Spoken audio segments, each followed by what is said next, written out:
I'm here to pick up my son, Milo. There's no Milo here.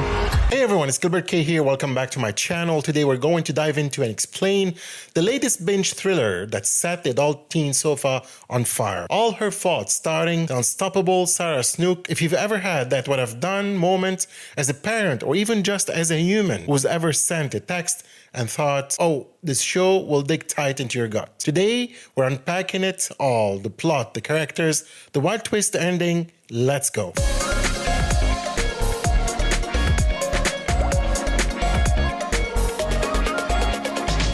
First thing first, if you're new to my channel, don't forget to like, subscribe, and share. Also, check other episodes. You can listen to this episode and others on any podcast platform. So what is it about? Picture this, Marissa Irvine. That Sarah Snook is a high-flying wealth manager, smart, successful, has a young son named Milo. One day she goes to pick up Milo from his first fancy play date at a classmate's house, but the woman who opens the door says, I don't know either of you. Marissa is frozen in shock. Her worst nightmare becomes real. That's the hook. From there, the show careens into secrets, betrayals, societal pressure on mothers, wealthy suburban facades, and a chilling question. Is it really all her fault? So why does show matters?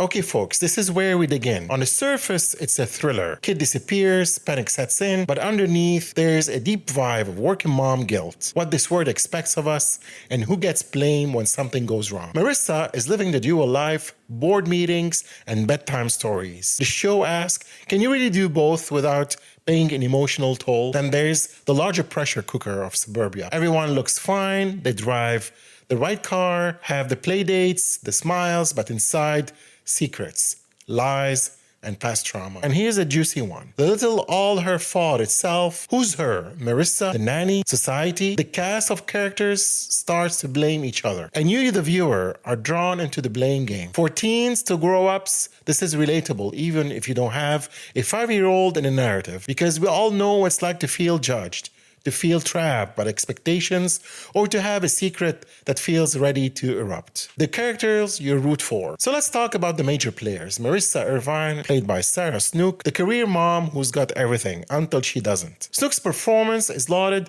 with its rawness and complexity. Peter Irvine, played by Jake Lacey, Marissa's husband, at first helpful, supportive, but as the plot deepens, you realize there's something very off. And Jenny Kaminsky, played by Dakota Fanning, the other mom, connection. Marissa and Jenny become allies, but also mirrors of each other's fears. Carrie Finch, played by Sophia Lillis, the nanny figure, stranger on the outside, with way more depth than first meets the eye. She's a trigger piece in the chessboard. Detective Alcaraz, played by Michael Pena, the guy trying to piece together what should be simple, the missing kid, but realizing nothing here is simple. The big twists. Milo's found but doesn't magically fix things, because when he returns, the hidden world of your characters begins to unravel. The big reveal, Carrie isn't just creepy nanny, she's actually Josephine Murphy, biologically connected to Milo in a way that flips everything. 6 years before there was a car crash, Marissa believed her baby died. Caller says,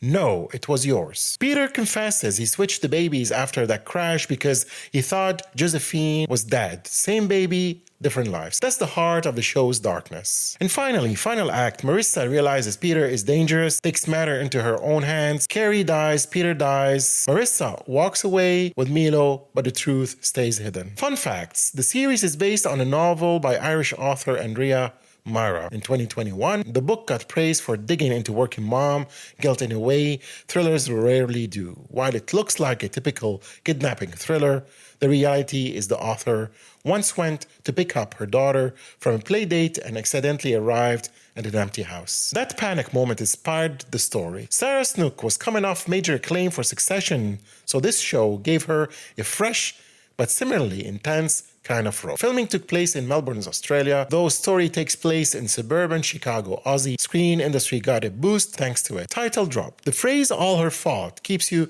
guessing who exactly bears the blame. And even if you think you know, the show keeps shifting the ground under you. So final thoughts. All Her Fault is more than just a missing kid. Drama is a mirror of motherhood, privilege, fear, and the length we go to protect what we think is ours. If you love shows that keep you guessing, that twist the spotlight and make you ask who's really guilty, this one is made for your binge list. We covered All Her Fault Explained. And don't forget to check out other episodes and all podcast channels for the latest film, series, reviews, trailer reactions, and exclusive film industry interviews packed with film inspiration and recommendations. More stories, more insights, and more movie magic waiting for you. See you next one. Until next time, Gilbert.K out.